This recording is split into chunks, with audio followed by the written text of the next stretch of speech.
नमस्कार मित्रमैत्रिणींनो, जर तुम्हाला आपल्या चॅनलवरच्या कथा आवडत असतील तर लाईक करत जात जा आणि चॅनलला सबस्क्राईब करून बाजूची घंटी दाबा आणि ऑलवर सेट करा. म्हणजे जेव्हा जेव्हा मी नवीन व्हिडिओ किंवा कोणतीही नवीन पोस्ट अपलोड करेन तेव्हा ती सगळ्यात आधी तुमच्यापर्यंत पोहोचेल. धन्यवाद. तर वळूया आपल्या कथेच्या पुढच्या भागाकडे. एका बाजूला त्याचं प्रेम होतं, युविका, जी आत्ता जरी आउट ऑफ डेंजर असली तरी अजूनही तिच्यावरचा धोका टळला नव्हता. आणि दुसऱ्या बाजूला होती त्याची नाती, रक्ताची नाती, त्याचं पूर्ण कुटुंब, जे आत्ता त्याच्या विरुद्ध उभं होतं. कसं सावरू शकत होता तो स्वतःला, पण तरीसुद्धा स्वतःला स्ट्रॉंग करून उभा राहणार होता तो, त्याच्या घरच्यांच्या समोर, फक्त त्याच्या प्रेमासाठी. कारण तो सुद्धा खरा होता, त्याचं प्रेम पण खरं होतं आणि त्याची बाजूसुद्धा सत्याचीच होती. तो रेडी झाला. त्याने घड्याळात पाहिलं तर आता 8 वाजले होते.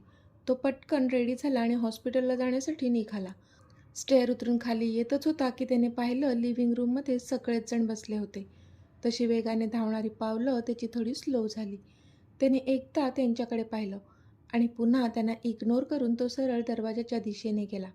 इतक्यात, "थांब आदित्य." आजोबांचा खणखणीत आवाज आला तसा वेगाने बाहेर जाणारा तो जागीच थांबला आणि त्याने डोळे गच्च मिटले. कारण आजोबांनी त्याला आधी हाक न मारता आदित्य म्हणून हाक मारली होती. आता पुढे. "आई, बाबा, मी पुण्याला चालली आहे," नाश्ता करता करता परीने सांगितलं. "पुण्याला? अगं, पुण्याला कशाला चालली आहेस तू?" आईने आश्चर्याने विचारलं. "आई, ते युविकाने पॉयझन घेतलं होतं ना, ते तिथल्याच एका दुकानातून विकत घेतलं होतं म्हणून," असं म्हणत परीने सर्व काही तिच्या आईबाबांना सांगितलं. "ओह, पण मग जायचंच होतं तर मग आमच्यासोबत दुपारी गेली असती ना. आता एकटं जाण्यापेक्षा आपण सोबत गेलो असतो दुपारी," बाबा बोलले.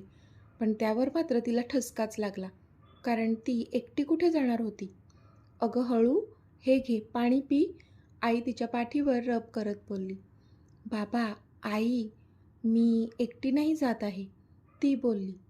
"एकटी नाही जाणार म्हणजे? आदित्य पण जात आहे का तुझ्यासोबत?"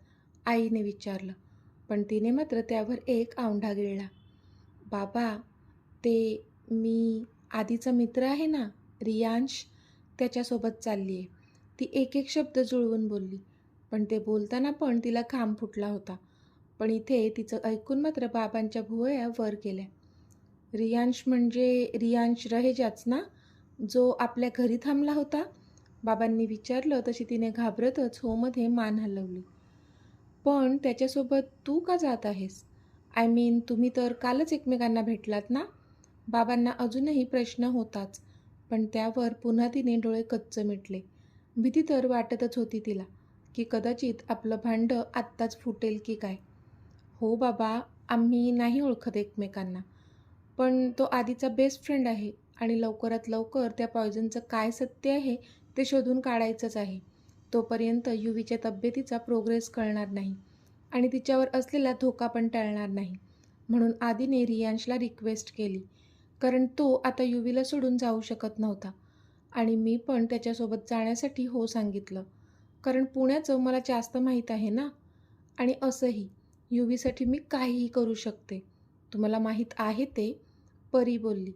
पण तिला हे गिल्ट होतंच की ती तिच्या बाबांना रियांशला न ओळखण्याबाबत खोटं बोलली होती. "अगं, एवढं काय एक्सप्लेनेशन देत आहेस तू?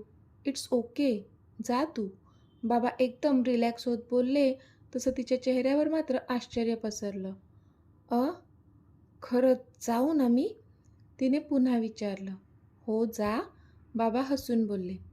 "ओके, थँक्यू बाबा," ती बोलली. "अगं, थँक्यू का म्हणतेस? युविका तुझी बेस्ट फ्रेंड आहे, मग तू तिच्यासाठीच तर करते ना हे सर्व?" बाबांनी विचारलं तशी तिने होमध्ये मान हलवली. "झालं तर मग," बाबा बोलले.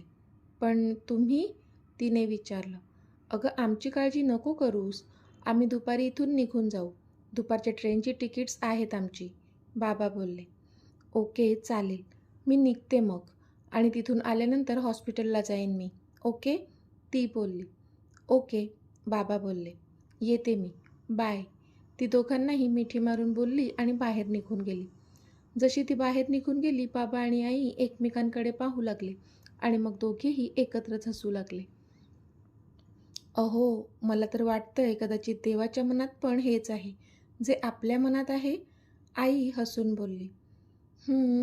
तसं असेल तर चांगलंच आहे. तसं तर मी परीशी रियांशबद्दल बोलणारच आहे. रियांश मला पहिल्या भेटीतच पसंत पडला होता. पण आता बघू तरी त्याच्यासोबत थोडा वेळ घालवल्यानंतर आपल्या परीला पण तो कसा वाटतो ते. मग मी विषय काढीन तिच्यासमोर. मुलगा खरंच चांगला आहे. फक्त प्रश्न हाच आहे की तो वेगळ्या कास्टचा आहे, बाबा बोलले. अहो, आता कोण कास्ट वगैरे बघतं? फक्त मुलगा आणि त्याची फॅमिली चांगली असलं की झालं, आई बोलल्या. ते पण बरोबर आहे, बाबा सुस्कारा सोडत बोलले. कधीपासून आलोय मी परी? किती तो उशीर? रियांश थोडी चिडचिड करत बोलला. पण परी मात्र त्यावर काहीच बोलली नाही. चुपचाप गाडीत बसून तिने तिचा सीट बेल्ट लावला आणि समोर बघू लागली. परी, तुझ्याशी बोलतोय मी. काय झालं? रियांश गाडी स्टार्ट करत बोलला. पण तरी ती शांतच होती. खिडकीमधून बाहेर बघत होती. परी, अगं बोल ना, काय झालंय? एकदा माझ्याकडे बघ बघू, तो बोलला. पण ती मात्र शांतच. परी, तो जोरातच बोलला आणि त्याने तिच्या दंडाला पकडून तिचा चेहरा स्वतःजवळ वळवला. तर तिच्या डोळ्यात अश्रू होते. हे, व्हॉट हॅपन? तू रडतेस का? त्याने काळजीने विचारलं आणि गाडी बाजूला लावली. त्याने पटकन स्वतःचा सीट बेल्ट काढला आणि तिचा चेहरा ओंजळीत घेत काळजीने विचारू लागला तो. पण तिने मात्र स्वतःचा सीट बेल्ट काढला आणि त्याच्या गळ्यात पडून रडू लागली ती. त्याला तर काही कळत नव्हतं. हे परी, श्श. तो तिला शांत करत होता. त्याला पण कळत नव्हतं की नेमकं तिला काय झालंय. पाणी पी थोडं, बरं वाटेल. त्याने तिच्यासमोर बाटलीचं झाकण काढून समोर बाटली धरली तशी तिने नकोय म्हणून नाहीमध्ये मान हलवली. थोडंसं पी प्लीज, तो बोलला तसं मग तिने ती पूर्ण बाटली घटघट करून पिऊन टाकली. बरं, आता सांग, काय झालंय? थोड्या वेळाने जेव्हा ती शांत झाली तेव्हा त्याने विचारलं. तसं तिने चेहरा वर करून त्याच्याकडे पाहिलं.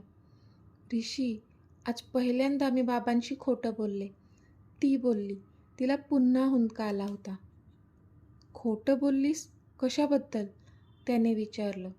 हेच की मी तुला ओळखत नाही आणि तू फक्त आधीचा बेस्ट फ्रेंड आहे म्हणून मी तुझ्यासोबत चालले, असं म्हणत तिने आज जे जे घडलं ते सर्व त्याला सांगितलं. तसा त्याने पण एक सुस्कारा सोडला. खरं तर त्याने जो प्लॅन बनवला होता तो तर एव्हाना खरंच यशस्वी झाला असता. पण मध्येच आदी आणि युविका दोघांच्या आयुष्यात जे प्रॉब्लेम सुरू झाले होते त्यामुळे त्यांचा मेन मुद्दा त्यांना थोड्या वेळासाठी बाजूला ठेवावा लागला होता. डोंट वरी परी, होईल सगळं नीट. आपण सगळं नीट करू. तो तिला आश्वस्त करत बोलला. पण ती मात्र अजूनही त्याच झोनमध्ये होती. ऋषी, आज बाबांनी पुन्हा त्या वचनाबद्दल मला आठवण करून दिली आणि मी पुन्हा त्यांना शब्द दिला की मी त्यांच्या पसंतीच्या मुलाशीच लग्न करेल. मला भीती वाटते ऋषी, आपण आईबाबांना मनवू शकू ना? मी नाही जगू शकत यार तुझ्याशिवाय, ती पुन्हा रडून बोलली. परी, प्लीज शांत हो. सगळं नीट होणार आहे. कळतंय का तुला? सगळं नीट होणार आहे. आपल्या बाबतीत मी काहीच चुकीचं होऊ देणार नाही. सगळं सांभाळून घेईन मी. काळजी नको करू, तो बोलला. नक्की ना? तू सगळं नीट करशील ना? ती पुन्हा पुन्हा त्याला विचारत होती. हो, नक्कीच. खूप दुरावा सहन केलाय मी, पण आत्ता नाही. आत्ता तुला मी माझ्यापासून दूर कुठेच जाऊ देणार नाही, तो पुन्हा तिला मिठीत घेत बोलला. तेव्हा कुठे ती शांत झाली. आता थोडं हसून दाखव मला. ती कधीपासून सिरियसच होती म्हणून तो बोलला. तशी हसली ती. That's like my girl. आता निघायचं आपण? त्याने विचारलं तशी तिने होमध्ये मान हलवली. तशी त्याने हसून गाडी स्टार्ट केली. जसं आजोबांनी थांबवलं इथे आधी जागीच थांबला होता. त्याने नजर वळवून पाहिलं तर त्या लिव्हिंग एरियामध्ये घरातले जवळजवळ सगळेच बसले होते आणि त्यात अक्षयसुद्धा होता. अक्षयला बघूनच आधीच्या डोळ्यात राग दाटून आला होता. पण त्यापेक्षा जास्त त्याला वाईट ह्या गोष्टीसाठी वाटत होतं की आजोबांनी त्याला आधी हाक न मारता आदित्य म्हणून हाक मारली होती. आदित्य? सिरियसली आजोबा? आधी आहे ना मी तुमचा? मग एका दिवसात परका झालो का मी तुमच्यासाठी? त्याने वळून आजोबांनाच प्रश्न केला तशी आजोबांनी दुसरीकडे नजर फिरवली. हे जे शब्दांचे खेळ खेळण्यापेक्षा मी जे प्रश्न विचारणार आहे त्याची उत्तरे मला दिलीस तर जास्त चांगलं होईल. आजोबा बोलले तशी आधीने नकारार्थी मान हलवली. तिथे हॉस्पिटलमध्ये युवी जीवन मरणाशी लढते. तिच्याबद्दल एका शब्दाची विचारपूस करणं सोडून अशी कोणत्या प्रश्नांची उत्तरे तुमच्यासाठी एवढी महत्त्वाची आहेत आजोबा? आधीने चिडून विचारलं. पहिली गोष्ट तर ती मुलगी आमची कोणीच नाही लागत, कळलं? आजोबा चिडून बोलले तसे आधीने डोळे कच्च मिटले. ती मुलगी? युविका नाव आहे तिचं, आणि आत्ता ती माझी बायको आहे. सौ युविका आदित्य इनामदार. आणि तुम्ही मानो किंवा न मानो, ह्या घरची सून आहे ती, इनामदारांची सून. आदित्य पण चिडून बोलला. इनामदार असेच कोणालाही उचलून घराची इज्जत नाही बनवत. त्या मुलीने तिची लायकी दाखवली आहे. घरातल्या एका मुलाशी लग्न ठरलेलं असूनही जर ती तुझ्यावर पण प्रेम करू शकते, तर मग पुढे जाऊन अजून कोणाच्या प्रेमात पडणार नाही हे कशावरून? आजोबा बोलले. सत्य माहीत नसताना युविकाला असं घालून पाडून बोलण्याचा तुम्हाला काही एक अधिकार नाही आहे आजोबा. आधी पण आता भलताच चिडला होता. माझे अधिकार तू मला शिकवणार? आजोबा पण चिडून बोलला. मी फक्त तुम्हाला सत्य जाणून घेण्यास सांगतोय आजोबा, आधी बोलला. आणि सत्य काय आहे? आजोबांनी विचारलं. सत्य हेच आहे की माझं आणि युविकाचं एकमेकांवर खूप जास्त प्रेम आहे आणि आत्ता आमचं लग्न झालेलं आहे. तुम्हीसुद्धा हे लवकर स्वीकारलं तर जास्त बरं होईल. आधी बोलला त्यावर आजोबा हसले. आणि अक्षय, त्याचं काय? त्याचा काय दोष होता? त्याने पण तर प्रेमच केलेलं ना त्या मुलीवर? आजोबांनी अक्षयकडे बोट दाखवत विचारलं. तसं अक्षय भोळा चेहरा करून बसला आणि आधीने पुन्हा एकदा हाताच्या मुठी रागाने खट्ट आवळल्या. अक्षय अक्षय अक्षय, बस झालं आता. आता कदाचित वेळ आली आहे की मी तुम्हाला अक्षयबद्दल सगळं सत्य सांगावं, आधीने रागात अक्षयकडे बघत सांगितलं. तसा अक्षयने भीतीने एक औंढा गिळला. लोक स्वतःचं लपवतात आणि दुसऱ्यांचं वाकून बघतात. तसं काहीसं झालंय तुझं आदित्य, आजोबा बोलले. आजोबा, अक्षयबद्दल असणारा तुमचा हा विश्वास ना तेव्हा चूरचूर होईल जेव्हा मी अक्षयचं खरं रूप तुम्हाला दाखवेल, आधी अक्षयकडे पाहून बोलला. घरातले सगळेच जण तिथे होते, पण कोणीच आधी आणि आजोबांच्या मध्ये बोलत नव्हते. आधी, तू स्वतःचं जे करून ठेवलंय ना ते तुला निस्तरता येत नाहीये म्हणून आता अक्षयवर खोटे खोटे आरोप करणार आहेस का? काहीच वाटत नाही का तुला? कधीपासून शांत असलेल्या आकांक्षा आता मुलाच्या बाजूने उभ्या राहिल्या होत्या. छोटी आई, सगळ्यात आधी मी असं काहीच चुकीचं केलेलं नाही आहे की जे मला निस्तरावं लागेल. माझं प्रेम आहे युविकावर आणि तिचंसुद्धा माझ्यावरच प्रेम आहे. मला पूर्ण आयुष्य तिच्यासोबत घालवायचं आहे आणि म्हणून सगळ्यांना झुगारून मी तिच्याशी लग्न केलं. नाहीतर अक्षयने तर पूर्ण प्लॅनच बनवला होता तिच्या आयुष्याची वाताहत करण्याचा, आधी बोलला. तोंडाला येईल ते बोलू नकोस आधी. माझं युवीवर प्रेम होतं म्हणून मी तिच्याशी लग्न करणार होतो, अक्षय चिडून बोलला. त्यावर आधीने स्माईल केली. Oh really? युवीवर प्रेम होतं तुझं? खरंच? आधी भक्कास हसत बोलला. तसं अक्षयने रागात त्याच्याकडे पाहिलं. असं रागात माझ्याकडे पाहिल्याने जे ट्रूथ आहे ते बदलणार नाही आहे अक्षय. आणि तुम्ही सर्वजण, तुम्हाला खूप पुळका आहे ना ह्या अक्षयचा. तर आज सांगतो मी तुम्हाला ह्या भोळ्या चेहऱ्यामागचं ट्रूथ, आधी एकदा अक्षयकडे आणि नंतर सगळ्यांकडे पाहून बोलला. त्यावर सगळेजण त्याच्याकडे आश्चर्याने पाहू लागले, पण आजोबा आणि यशराज ह्यांनी मात्र नाहीमध्ये मान हलवली. अक्षयचं असं कोणतं ट्रूथ आहे आधी, जे की काल तू इनामदारांची इज्जत उधळली ना त्यापेक्षा पण मोठं आहे? आता तर मला ऐकायचंच आहे की स्वतःचा गुन्हा लपवण्यासाठी तू अजून कोणत्या आणि किती खालच्या पातळीवर उतरतोस, आकांक्षा डोळ्यात राग आणून बोलल्या. पण त्यावर मात्र आधीने खाली मान घातली. त्याला माहीत होतं अक्षयचं सत्य जेव्हा घरच्यांना माहीत होईल तेव्हा त्यांना खूप मोठा धक्का बसणार आहे, पण त्यापेक्षा कितीतरी पटीने त्यांना वाईट वाटणार आहे. आणि त्याची छोटी आई तर हा धक्का सहनच करू शकणार नव्हती, कारण आई होती ती त्याची, त्यामुळे स्वतःच्या संस्कारांवर पूर्ण विश्वास होता तिचा. पण अक्षयने मात्र तिच्या विश्वासाला तडा जाईल असंच काम केलं होतं.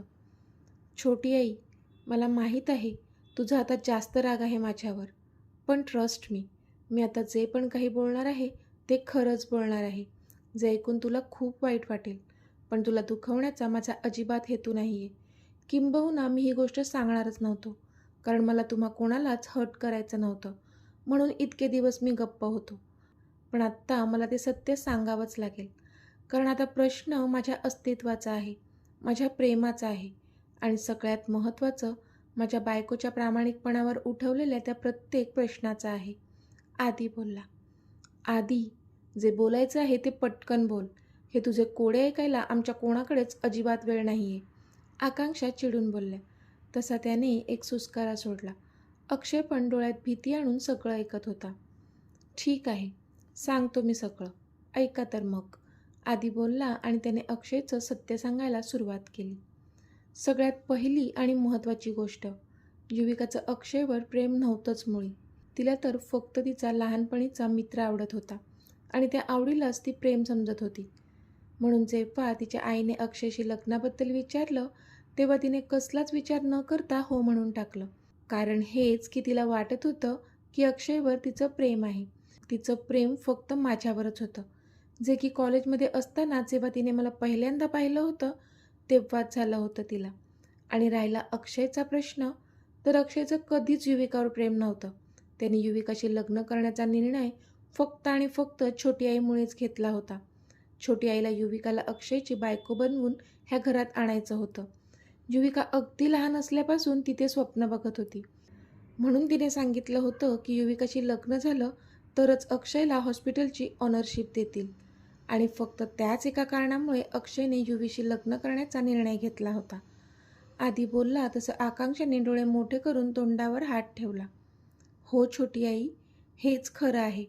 आदी बोलला. नाही, हे साफ खोटं आहे. अक्षय बोलला तसं आकांक्षाने पुन्हा आदीकडे पाहिलं. पण मी कधीच त्याच्यावर दबाव टाकला नव्हता ह्या लग्नासाठी. मी तर त्याची पसंती विचारली होती. जेव्हा तो हो बोलला तेव्हाच मी सुमनला निरोप दिला. आणि मी तर मस्करीमध्ये बोलले होते की युविकाशी लग्न केल्यावरच तुला हॉस्पिटलची ओनरशिप मिळेल म्हणून. हॉस्पिटलची ओनरशिप तर अशीही त्यालाच मिळणार होती. आकांक्षा आठवून बोलल्या. तुझं काहीच चुकलं नाही आहे छोटी आई, पण तुझ्या त्या मस्करीला कदाचित त्याने सिरियसली घेतलं. आणि दुसरं म्हणजे तुम्हा सर्वांच्या नजरेत गुड बॉय बनून राहायचं होतं, म्हणून त्याचा हा खटाटोप होता. आदी बोलला तसं आकांक्षाने अक्षयकडे रागात पाहिलं. तू तू अशी माझ्याकडे का रागात पाहत आहेस? मी काहीच नाही केलं. हा आधी खोटं बोलतोय. मी असं का करेन? अक्षय स्वतःची बाजू सांभाळत बोलला. हो, तो असं का करेल? स्वतःच्या हातांनी स्वतःचं आयुष्य खराब का करून घेईल तो? जर त्याला युविका बायको म्हणून पसंतच नव्हती तर मग तिच्याशी लग्न करून स्वतःची मॅरिड लाईफ का खराब करून घेईल ना तो? रविराजने विचारलं. तो असं करूच शकत होता काका? कारण जरी त्याने लग्न युविकाशी केलं असतं तरी त्याच्या बाकीच्या गरजा तो बाहेर जाऊन पूर्ण करू शकत होता. आदी बोलला तसे मात्र सगळ्यांनीच तोंडावर हात ठेवला. शटअप आदी, आत्ता मात्र काहीही बोलतोयस तू. अक्षय रागात बोलला. का? खरं बोलल्यावर राग आला तुला? आदी पण त्याच्याकडे टशनमध्ये बघत बोलला. आदी बस कर. हे सगळं बोलताना तुला काहीच वाटत नाही का? आजोबा चिडले होते. त्याला करायला काही वाटलं नाही तर मग मला बोलायला तरी का काही वाटेल ना आजोबा? आदी पुन्हा अक्षयकडे रागात बघत बोलला. आदी, बाद झाला आता. आता यशराज बोलले. अजून सुरूच नाही झालंय डॅड. मग बास कसं होईल? तुम्ही सगळे बसून घ्या, मी सांगतो तुम्हाला सगळं. आदी बोलला आणि समोरच्या सोफ्यावर जाऊन बसला. आज तो पण शांत बसणार नव्हता. सगळं सांगून टाकणार होता. आता सगळेजण कान टवकारून तो काय बोलतोय ह्याकडे लक्ष देऊन होते. दिव्या शर्मा, एक खूपच सुंदर मुलगी. अक्षयच्या मेडिकल कॉलेजमध्ये त्याच्यासोबत शिकत होती. अक्षयला पहिल्या नजरेत ती आवडली होती. त्याने तिच्याशी मैत्री केली आणि थोड्या दिवसांनी त्याने तिला प्रपोज केला. पण आधीच कोण्या दुसऱ्याच्याच प्रेमात असणाऱ्या तिने अक्षयला नकार दिला आणि त्याच्यासोबत असणारी मैत्रीसुद्धा तोडली. त्यामुळे त्याला इतका राग आला ना की तुम्हाला विश्वास बसणार नाही जे पाऊल त्याने उचललं. असं म्हणत आधीने एक रागीट कटाक्ष अक्षयवर टाकला आणि तो पुढे बोलू लागला. अक्षयने दिव्याचं ज्या मुलावर प्रेम होतं त्या मुलाला त्याने न केलेल्या गुन्ह्यात अडकवलं आणि दिव्याच्या नजरेत पाडलं. त्या दोघांचं ब्रेकअप झालं आणि तेव्हा खूपच डिप्रेशनमध्ये गेलेल्या दिव्याला अक्षयने आधार दिला आणि तिला स्वतःवर प्रेम करण्यास भाग पाडलं. अक्षय आणि दिव्या दोघेही रिलेशनशिपमध्ये होते. आदी बोलला तसे सगळेजण पुन्हा अक्षयकडे आश्चर्याने पाहू लागले. पण गोष्ट इथेच संपत नाही आहे. दिव्या खरंच ह्याच्या प्रेमात होती आणि तिला ह्याच्याशी लग्न करायचं होतं. जर ह्याने दिव्यावर खरं प्रेम केलं असतं तर सर्व ठीक होतं. पण दुःख ह्या गोष्टीचं होतं की अक्षयने तिच्यावर कधी प्रेम केलंच नव्हतं. त्याने फक्त आणि फक्त तिने दिलेल्या नकाराचा बदला घेण्यासाठी तिच्याशी खोटं खोटं प्रेमाचं नाटक केलं होतं. प्रेमाचं नाटक करून आणि लग्नाचं वचन देऊन कितीतरी वेळा तिच्यासोबत शारीरिक संबंध ठेवलेत त्याने ह्या काही वर्षात. त्या मुलीचं आयुष्य बर्बाद करून युविकाशी लग्न करायचं होतं त्याला. म्हणजे युवीचं आयुष्य पण बर्बाद केलं असतं त्याने आणि त्याचा त्याला काहीच फरक पडत नव्हता. फक्त स्वतःचा स्वार्थ बघत होता तो. आधी बोलला पण आत्ता मात्र सगळेजण शॉक होऊन अक्षयकडे पाहत होते. सगळ्यांना खूप मोठा धक्का बसला होता. तर मित्रमैत्रिणींनो, आजचा भाग तुम्हाला कसा वाटला ते मला कमेंटमध्ये सांगा.